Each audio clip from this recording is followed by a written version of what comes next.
Ok. Bueno, entonces vamos a iniciar porque ya sabemos que tenemos el tiempo medidito, entonces vamos a tratar de ver este tema que esperamos sea de mucha utilidad. Sean todos bienvenidos y pues bueno, sin más preámbulo vamos a platicar un poquito de lo que es el SAT, ¿verdad? Que todos me decía ahorita el maestro, tenemos por ahí como que un cierto temor, pero bueno, es para que podamos entenderlo un poquito más. Vamos a comenzar diciéndoles que nosotros, el SAT, somos un órgano desconcentrado de la Secretaría de Hacienda y Crédito Público y nuestra actividad que realizamos o fungimos como una autoridad en materia fiscal, ¿verdad? Entonces, eso es lo que es el SAT. ¿Qué es lo que hacemos aquí en el SAT? Nosotros aplicamos la legislación fiscal. Aquí es bien importante que identifiquemos que nosotros no creamos la legislación, únicamente aplicamos lo que pues nuestros legisladores determinan dentro de lo que es la legislación fiscal. También una de las actividades que realizamos nosotros es facilitar e incentivar el cumplimiento voluntario de los contribuyentes. Esto es algo que trabajamos permanentemente, es que el cumplimiento pues sea voluntario, ¿verdad? Antes de ejercer ningún tipo de acto de nuestra parte, pues estamos trabajando y llevando a cabo programas para que los contribuyentes tengan información y puedan estar cumpliendo oportunamente con sus obligaciones fiscales. También tenemos un área de fiscalización, en este caso es el área de Auditoría Fiscal Federal. Ellos son los que se encargan de validar o verificar pues que los contribuyentes estén cumpliendo sus obligaciones fiscales de manera correcta, que estén determinando correctamente sus contribuciones, ¿verdad? De los diferentes impuestos que les toca pagar. Y también pues nosotros precisamente en esta área de servicios al contribuyente proporcionamos asesoría o asistencia. Siempre es gratuita y tenemos pues diversos canales de comunicación, ¿verdad? Para efecto de que puedan los contribuyentes tener la información que necesitan para cumplir con sus obligaciones fiscales. Ahora, respecto a quién tiene que pagar impuestos, pues bueno, la ley nos establece que tenemos que pagar impuestos solo residentes en México o bien residentes en el extranjero que tengan un establecimiento permanente aquí en el país y por el cual realicen una actividad económica y obtengan un ingreso. Aquí tenemos que pagar en el caso si somos personas físicas, que somos cada uno de nosotros, o bien si somos personas morales, que en este caso serían empresas como tal, sociedades anónimas, sociedades civiles, diferentes tipos de figuras jurídicas que se constituyen en una persona moral, pues también tienen la obligación de estar realizando el pago de los impuestos. Ahora, una vez que nosotros nos inscribimos o acudimos con lo que es la autoridad fiscal, el primer paso es inscribirnos en el RFC, ¿verdad? El RFC es el Registro Federal de Contribuyentes y este RFC pues es una clave alfanumérica que se nos asigna cuando nosotros pues acudimos por primera vez y nos inscribimos y a través de esa clave es que tanto personas físicas como morales pues van a estar cumpliendo con lo que son sus obligaciones fiscales. Actualmente, inclusive estamos obligados a inscribirnos, todos aquellos que tengamos más de 18 años, es una obligación, es una modificación que se hizo a la legislación en el ejercicio 2022 y a partir de ese año todos tenemos la obligación de darnos de alta, inclusive si no realizamos una actividad económica todavía hay que registrar. Este RFC está conformado por 13 caracteres en el caso de personas físicas y en el caso de personas morales está conformado por 12 caracteres. Ahorita vamos a verificar para el caso de las personas físicas. En este sentido nos dice aquí cómo se genera el RFC. Y es pues bastante sencillo, vaya. Las primeras 2 letras que tenemos en nuestro registro corresponden a la primera letra y la primera vocal de mi primer apellido, mi apellido paterno. La siguiente letra que está, que es la tercera, sería la primera letra de mi apellido materno y la cuarta posición está conformada por la primera letra de nuestro nombre. Aquí solo se exime el nombre que es José o María, en caso de que se llamen, por ejemplo, compuesto José Armando. El José no se toma porque es un nombre pues muy genérico, vaya, muy común, entonces omiten el José. De igualmente emiten el María, salvo que pues solo se llame María, pues van a tomar esa letra, ¿verdad? Entonces, posterior a estos 4 primeros ahora sí que letras, viene lo que es nuestra fecha de nacimiento, que es el año, mes y día. Entonces, siempre van a tomar los últimos 2 dígitos de nuestro año de nacimiento, los 2 dígitos del mes y los 2 dígitos del día. Y por último, ok, bueno, entonces continuamos, ¿verdad? Les comentaba que este es el RFC, cómo se conforma y prácticamente, como les reitero, pues es, digamos, como que el dato, este registro con el que nosotros vamos a poder estar cumpliendo con lo que son las obligaciones fiscales. Entonces, cuando ustedes por primera vez se acercan al SAT, siempre a inscribirse, pues siempre van a obtener este registro. Es importante comentarles que este registro federal de contribuyentes no cambia, no se genera por cada actividad que yo realice, sino que es un único RFC, ese nos van a asignar y bueno, se va a quedar siempre, va a ser el mismo. Únicamente es importante que ustedes también sepan, hay que ir actualizando la información. ¿Qué información? Cualquier información que ustedes hayan dado al momento de su inscripción. Por ejemplo, ya no estoy en el mismo domicilio, hay que presentar un aviso de cambio de domicilio. Si ya no estoy, por ejemplo, teniendo ese correo electrónico que di, hay que irlo actualizando, siempre hay que actualizar la información. Esta obligación de actualizar la información, pues también está contenida dentro de lo que es la legislación fiscal. El artículo 27 del código siempre nos establece que tenemos la obligación de inscribirnos y de mantener o presentar los avisos en el RFC de acuerdo pues a conforme nosotros vamos teniendo cambios, ¿no? Entonces, a lo mejor yo digo, ahorita estoy registrada como asalariada, pero tal vez en un futuro yo quiero tener un negocio propio, pues bueno, hay que presentar siempre estos avisos para que la autoridad tenga mi información de manera actualizada y pues bueno, podamos estar cumpliendo oportunamente y correctamente con lo que tenemos que cumplir. Esto como clave también es importante los últimos 3 dígitos que sepan que no se repite para ningún contribuyente. Puede haber tal vez 2 personas que se llamen exactamente igual, que hayan nacido exactamente el mismo día, pero siempre va a asignársele una homoclave distinta. Entonces, es un registro único también para cada uno de los contribuyentes y pues tiene estas características que les comentaba. Ahora, respecto a los impuestos que nosotros debemos pagar, les comento, aquí los impuestos que nosotros debemos pagar va a depender de la actividad económica que nosotros estemos realizando. Recordemos, aquí les decía que todos estamos obligados a inscribirnos, de hecho fue una modificación que se hizo a partir de 2022. Anterior a esa fecha decía lo que es el Código Fiscal de la Federación. Están obligados a inscribirse aquellas personas que realicen alguna actividad económica y que tengan que, pues ahora sí, pagar impuestos, ¿no? En este caso. Entonces, eso decía hasta el 2021, pero a partir de 2022 nos dice, todos aquellos mayores de 18 años tienen obligación de inscribirse en el RFC.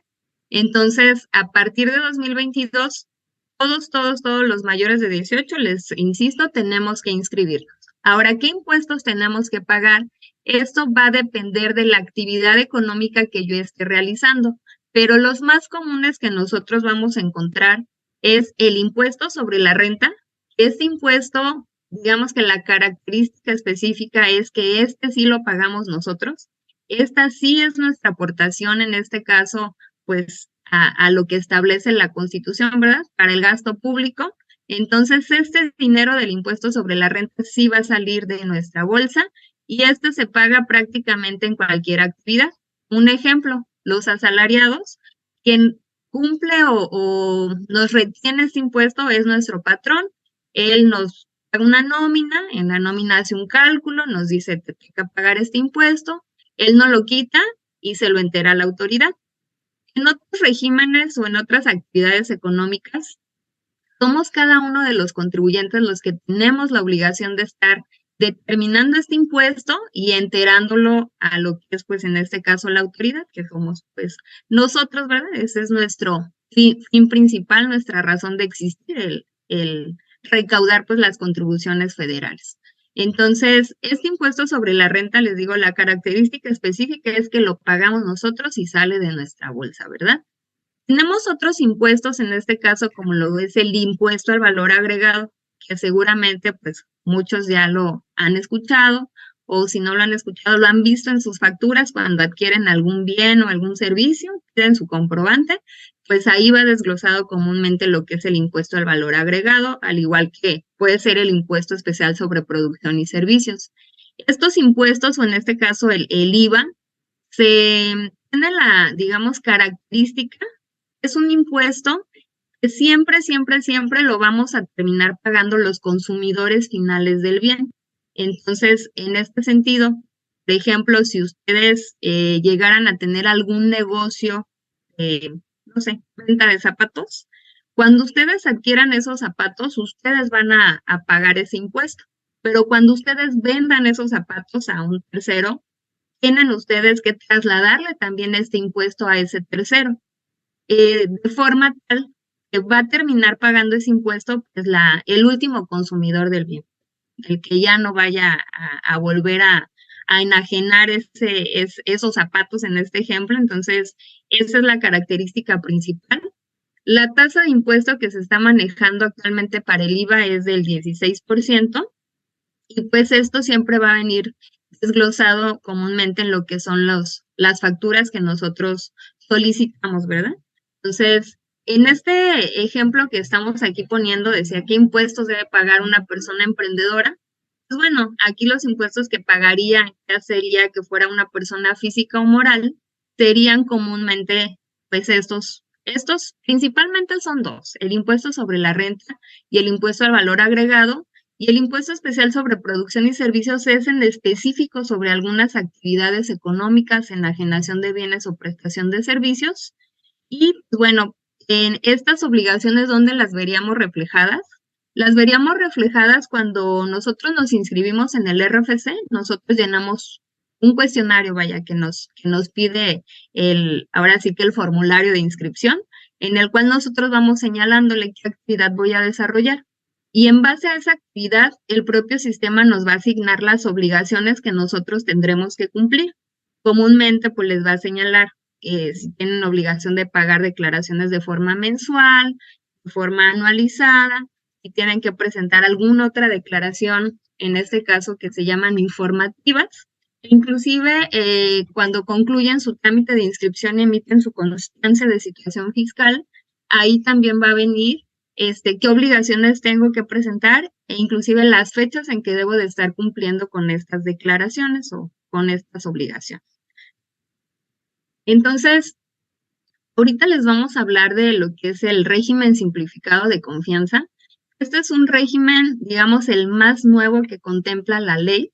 Es un régimen que nació a partir de lo que fue el 1 de enero de 2022, y precisamente es un régimen de tributación que es opcional. ¿Qué quiere decir opcional? Ahorita vamos a ver que pueden estar en este régimen las personas que realizan actividades empresariales, que prestan servicios profesionales o bien que otorgan el uso o goce temporal de algún bien inmueble, sea para casa habitación, sea para un local comercial. ¿Por qué nos dice que es opcional? Porque, bueno, la ley ya contemplaba un régimen que se llama de actividades empresariales y profesionales. Entonces, si yo realizo alguna de estas actividades, puedo decir, bueno, pues puedo estar en el régimen simplificado de confianza, o bien me quiero registrar en el de actividades empresariales y profesionales. Sí es mucha la diferencia entre un régimen y otro.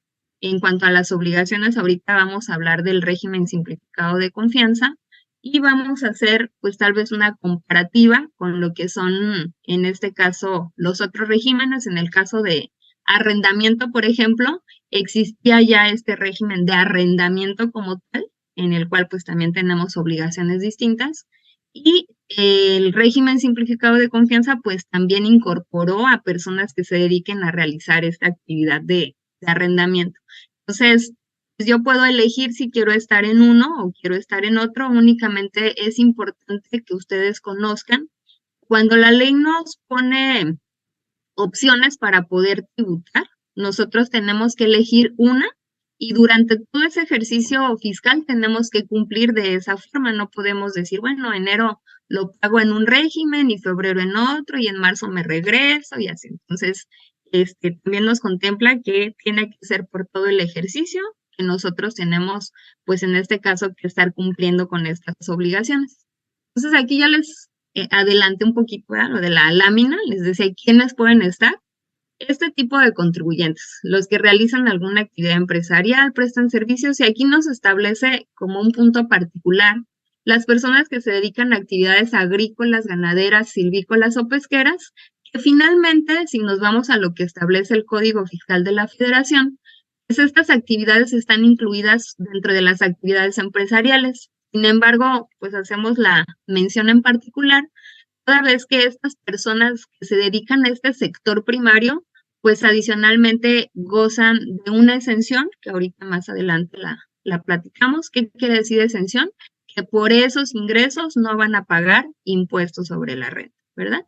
Entonces, aquí nos señala que además de estas actividades que podemos tener, este régimen es compatible o podemos ahora sí que combinarlo con ingresos, si estamos percibiendo ingresos por sueldos y salarios, es decir, yo soy trabajadora aquí del SAT, pero adicionalmente quiero poner un negocio, pues bueno, tengo la opción de poder pagar ahora sí que los impuestos que me esté generando esa actividad adicional en este régimen simplificado de confianza. También si tengo ingresos por intereses, pues bueno, también puede combinarse con el régimen simplificado de confianza. Y aquí es importante nada más que nosotros identifiquemos que para estar en este régimen simplificado de confianza, pues mis ingresos no deben exceder de 3.5 millones de pesos, ¿verdad? Entonces, esas son las consideraciones que tenemos que tener en cuenta para poder estar nosotros, pues, tributando en este régimen como tal. El sector primario les platicaba, ¿verdad? Ellos tienen una exención en particular. Aquí ya nos señala que, pues bueno, cuando ellos tengan ingresos que no excedan de 900,000 pesos, ellos no van a pagar impuestos, no van a pagar el impuesto sobre la renta. Así está establecido, se llaman ingresos exentos. Y en este caso, pues también inclusive les señalan que tienen la opción de no presentar declaraciones mensuales ni anuales, pero sí tendrían que estar cumpliendo con esta obligación de expedir lo que son sus comprobantes fiscales digitales por Internet, que están conocidos como CFDI o más comúnmente facturas electrónicas. Entonces, esto tendrán que cumplir con esta obligación tanto estas personas del sector primario como todos los demás que estemos en ese régimen simplificado de confianza. Es una de las obligaciones que nos está asignando este régimen como tal. Y aquí nos señala, bueno, que si superan el monto de 900,000 pesos, pues van a pagar impuestos como cualquier otro contribuyente del régimen simplificado de confianza. Algo que no les he mencionado es que las tasas de impuesto en este régimen, la verdad es que son muy pequeñitas, van del 1 al 2.5%, cuando en comparación con el régimen de actividades empresariales y profesionales, la tasa máxima es del 35%, al igual que en arrendamiento. Entonces, sí estamos hablando pues de una diferencia bastante representativa para que las personas, bueno, puedan estar cumpliendo con sus obligaciones. Y es aquí donde es importante conocer esta información para que en el momento que nosotros vayamos a realizar alguna actividad económica de estas que estamos mencionando, pues podamos conocer las alternativas que tenemos, ¿verdad? ¿Qué me implica un régimen? ¿Qué me implica otro régimen? ¿Qué obligaciones tengo en uno? ¿Qué obligaciones tengo en otro? ¿Cuánto pago en uno? ¿Cuánto pago en otro? Son cosas que tenemos nosotros que valorar al momento en que vayamos a realizar alguna actividad económica y que, bueno, pues si la ley ya me permite que yo pueda tomar una opción, pues bueno, voy a elegir la que más me convenga, ¿verdad? Y en este caso, este régimen que les reitero es el simplificado de confianza, pues la verdad es que nos da bastantes beneficios. Y en cambio, las obligaciones que nos establece, pues son estas que ustedes pueden ver aquí, en este caso, inscribirnos en el RFC. Ya acordamos que esto, en el régimen que sea, o inclusive sin tener una actividad económica, nos tenemos que inscribir si tenemos más de 18 años. La inscripción es un trámite que se hace directamente en las oficinas el SAT. Se hace mediante una cita. La cita igual la pueden buscar a través de la página del SAT para el trámite de inscripción en el RFC. Y una vez que ustedes se inscriben, pues ahí mismo se les entrega lo que es su firma electrónica, que es otra de las obligaciones que establece en este caso esta legislación para poder tributar en este régimen, contar con firma electrónica y contar con buzón tributario activo. El buzón tributario activo prácticamente es un medio de comunicación entre el contribuyente y la autoridad. Esto es que nosotros a través de la página del SAT tenemos que registrar unos medios de contacto para que la autoridad pues, nos pueda estar haciendo llegar información. Esto es muy importante toda vez que, pues desgraciadamente, en cuestión pues ahora sí que de información fiscal, a veces hay mucha desinformación y mucha gente aprovecha pues para poder estar inclusive haciendo algunos fraudes, etcétera, donde llegan así personas aquí con nosotros y nos dicen, oiga, es que me llegó este correo donde me están diciendo que tengo una deuda, etcétera, y pues finalmente no revisamos su información y pues son correos apócrifos. Entonces, ¿qué implica este buzón tributario? La autoridad puede estarse comunicando conmigo de manera, ahora sí que, directa, y obviamente todo lo que vaya por este buzón tributario, tenemos la certeza que es la autoridad la que nos lo está haciendo llegar, que esa información nos la está diciendo la autoridad, y pues podemos ahora sí que evitar el ser víctimas de alguna de estas situaciones que pues desgraciadamente se presentan. Entonces, aparte de ser una obligación, pues es algo que todos los contribuyentes tendríamos que estar llevando a cabo para poder establecer este canal de comunicación entre la autoridad y nosotros, ¿verdad? También otra de las obligaciones que tenemos que nosotros cumplir en este régimen es contar y expedir CFDI. ¿Qué quiere decir expedir? Pues bueno, de los ingresos que yo esté percibiendo tengo que emitir una factura electrónica, y contar con los comprobantes también de los gastos que yo estoy realizando, ¿verdad? Gastos que tengan ahora sí relación con mi actividad económica, pues bueno, yo también tengo la obligación de poder pedir esta factura. Este régimen en particular tiene una característica también que no nos permite considerar deducciones para efectos de ISR. Es decir, si ya pagan un impuesto tan pequeñito como les establecía de las tasas, que es entre el 1 y el 2.5, pues bueno, nuestros legisladores determinaron que en este régimen no se van a considerar gastos para determinar el impuesto sobre la renta. Sin embargo, para efectos del impuesto al valor agregado, pues también se determina, digamos, de manera normal el IVA que yo estoy cobrando menos el IVA que yo estoy pagando, y pues la diferencia es algo que yo voy a tener o que enterar, o tal vez que inclusive pueda tener una cantidad a favor, dependiendo, pues ahora sí, si fue más el que yo cobré o más el que yo pagué. Pero es importante que contemos con lo que son nuestros comprobantes fiscales, con nuestras facturas electrónicas, toda vez que es una obligación que nos establece la ley, y además pues nos va a servir para poder tener el comprobante de los impuestos que nosotros también estamos pagando, en este caso particular, el impuesto al valor agregado.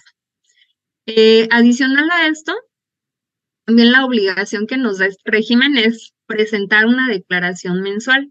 Aquí nos dice pago mensual, pero bueno, aquí es importante resaltar que es con pago o sin pago, ¿verdad? Entonces, es presentar una declaración, y esto en este y en todos los regímenes es súper importante que nosotros entendamos que la obligación es presentar la declaración, determinar el impuesto. Si me sale a pagar, realizar el pago, y si no me sale a pagar, pues bueno, te presento una declaración en ceros. Aquí es muy común que las personas cuando se dan de alta, bueno, saben que tienen que presentar o saben que tienen que hacer una declaración, pero muchas ocasiones suponen que solo cuando tengan que pagar. Entonces es aquí donde empiezan pues realmente las problemáticas, porque la presentación de la declaración, ustedes pueden ver ahí que les dice, es el mes inmediato posterior al que concluya. Por ejemplo, concluyó mayo, la fecha para presentar la declaración es el 17 de junio, considerando únicamente la información en este caso de mayo. Termina junio, hay que presentar una el 17 de julio. Y esto es, tenga o no tenga un ingreso, yo tengo que cumplir con esta obligación, ya que de no hacerlo, pues Primero, soy sujeto a que la autoridad me lo requiera y si me lo requiere me va a generar una multa. Segundo, en este caso en particular del régimen simplificado de confianza, es que puedo hacerme acreedor a que me saquen de este régimen, que ya me está dando el beneficio de pagar poquito, pero finalmente, si yo incumplo, puedo ser acreedor a que la autoridad me saque de este régimen y en ningún caso yo voy a poder volver a estar dentro del mismo. Entonces es bien importante que estemos cumpliendo de manera oportuna y correcta con nuestras declaraciones mensuales. Y adicional, pues bueno, también estos contribuyentes del régimen simplificado de confianza tendrán que presentar una declaración anual. Esta declaración anual se presenta en el mes de abril de cada ejercicio. Ahorita la primera que presentaron las personas de Reciclo, les decía, es un régimen que nació en 2022. Entonces, la declaración de 2022 se presentó en abril de 2023.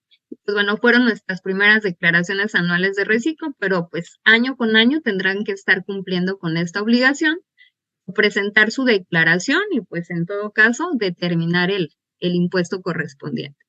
Estas prácticamente serían las obligaciones fiscales que tienen los contribuyentes de Reciclo y en general podríamos decir que son obligaciones que tiene pues cualquier régimen, ¿verdad? Salvo, por ejemplo, asalariados, donde les decía quien cumple de manera periódica con mis obligaciones es mi patrón y que mi obligación pues sería presentar la declaración anual, inscribirme, obtener mi firma electrónica.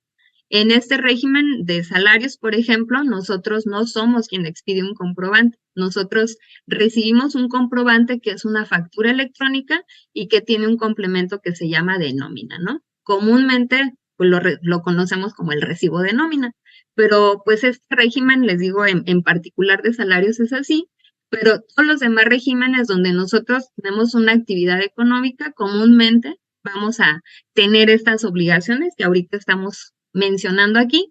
Y en el caso de actividades empresariales y profesionales, también nos da obligaciones de presentar una contabilidad electrónica, de tener, por ejemplo, presentar declaraciones informativas. Entonces, es importante que si nosotros tomamos este régimen simplificado de confianza, pues estamos cumpliendo con lo que nos establece la ley para que no nos saquen de este y no nos manden a tributar en un régimen que, bueno, tiene, digamos, mayor carga administrativa para poder estar cumpliendo con, pues, con lo que me toca. Entonces, estas serían las obligaciones. Adicionalmente, ¿qué tienen que cumplir? Es estar activos en el RFC, ¿verdad? Aquí nos dice que si hay personas que ya vienen inscritas, por ejemplo, y que se suspendieron hace algún tiempo, pero quieren volver a estar activos en el RFC, tienen que presentar un aviso de reanudación de actividades, pero es importante que ellos validen que sus ingresos en el ejercicio, ahora sí que el último que estuvieron activos, no hayan excedido estos 3.5 millones de pesos. Algo importante es estar al corriente con el cumplimiento de sus obligaciones fiscales y no encontrarse en el listado de contribuyentes publicados en el SAT de acuerdo al 69B. Bueno, este listado de contribuyentes que publica el SAT en el 69B, seguramente ustedes también han escuchado la frase que dice que son empresas factureras, ¿no? O son EFOS que facturan operaciones inexistentes.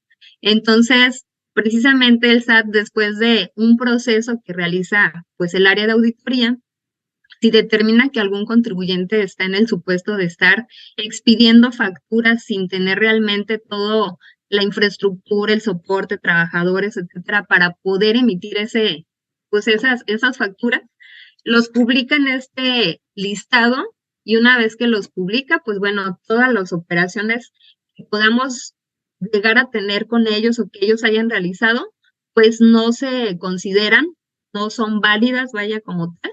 Los contribuyentes que lleguen a tener operaciones con ellas, pues bueno, no se considerará como una deducción, tendrán que quitarlas de sus declaraciones para efectos de que, pues bueno, puedan estar de manera correcta con el SAT, ¿no? Entonces, digo, nada más para hacerles esa precisión, a eso se refiere el artículo 69B del Código Fiscal de la Federación. Y, como les decía, este régimen simplificado de confianza están relevados los contribuyentes de cumplir con estas dos obligaciones que en otros regímenes sí lo tienen que hacer, En este caso, llevar una contabilidad electrónica, estarla presentando mes con mes, etcétera, y presentar la declaración informativa de operaciones con terceros, que es una declaración donde nosotros informamos todas las operaciones que tenemos con nuestros proveedores. Entonces, esa es también una facilidad que tiene este régimen simplificado de confianza y que, como les comento, pues es un régimen que es bastante benéfico para todas aquellas personas, pues que, como ustedes vieron al principio de la presentación, quieren emprender pues algún negocio o están ya a lo mejor registradas en alguna actividad empresarial tal vez. Recordemos que es un régimen nuevo. Entonces, si yo venía tributando en un régimen distinto, pero que realiza alguna de estas actividades económicas, cumplo con no haber excedido mis ingresos de 3.5 millones de pesos, tengo ya mi firma, tengo activo mi buzón, bueno, soy un contribuyente que puedo ser sujeto a estar tributando en este régimen simplificado de confianza. Únicamente, pues bueno, tenemos que esperar el momento para poder presentar nuestro aviso de actualización de obligaciones para poder estar cumpliendo con con las obligaciones que tenemos y prácticamente pues estar aportando a lo que la propia Constitución nos establece, que es pues que todos los mexicanos tenemos que ahora sí que aportar para el gasto público, ¿no? Entonces, esta es la información que tenemos nosotros respecto a este régimen, respecto a la generalidad de qué hacemos en el SAT. Ahora sí, como les decía, nuestra misión, nuestra razón de ser, pues es recaudar las contribuciones federales y entre las actividades que realizamos, pues también es poder acercar información a todos los contribuyentes para que puedan, pues ahora sí que tenerla de primera mano y tal vez pues quitar ese amor que de repente pues las personas tienen, ¿no? Cuando les hablan del SAT y cuando les hablan pues de pagar impuestos. Entonces sí los invitamos a que, pues bueno, cumplamos con las obligaciones que tenemos. Recordemos que pues en la medida que nosotros cumplimos, también el Estado pues tiene los recursos para poder retribuírnoslos a través de diferentes servicios, ¿verdad? En salud, en justicia, en educación, en muchas situaciones. Entonces, pues es por eso tan importante que puedan ustedes tener esta información para que finalmente pues puedan también cumplir con las obligaciones y como les reitero, pues si la ley nos da opciones, pues voy a tomar la que más me convenga, ¿verdad? La que yo considere que es la más benéfica para mí. Entonces, pues es una charla muy pequeñita que nos interesaba que ustedes pudieran pues tomar. No sé si alguien tenga alguna duda respecto de la información que les proporcionamos o alguna duda adicional porque nos quedan 7 minutos para que se vuelva a cortar la comunicación.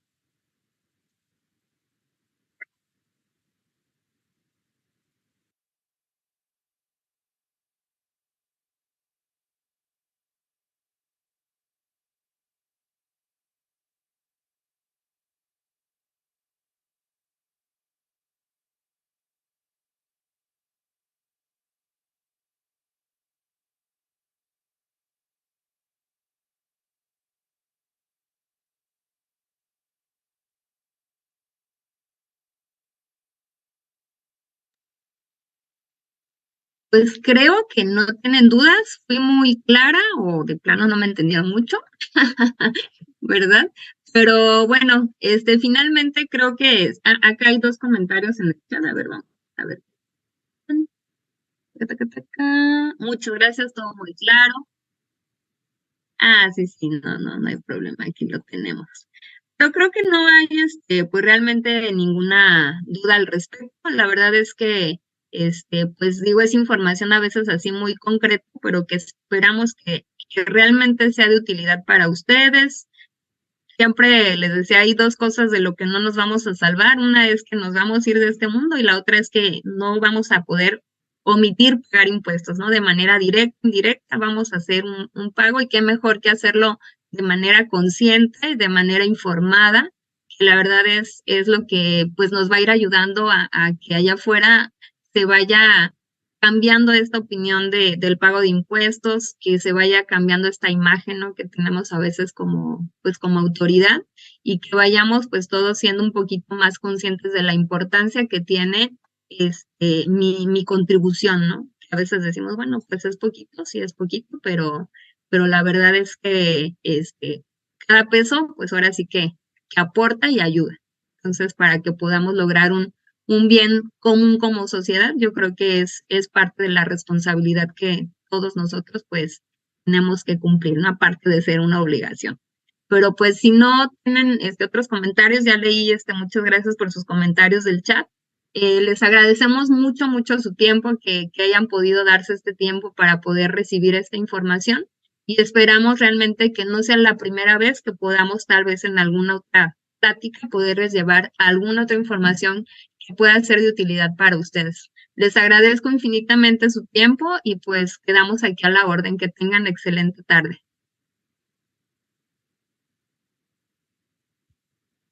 Hasta luego.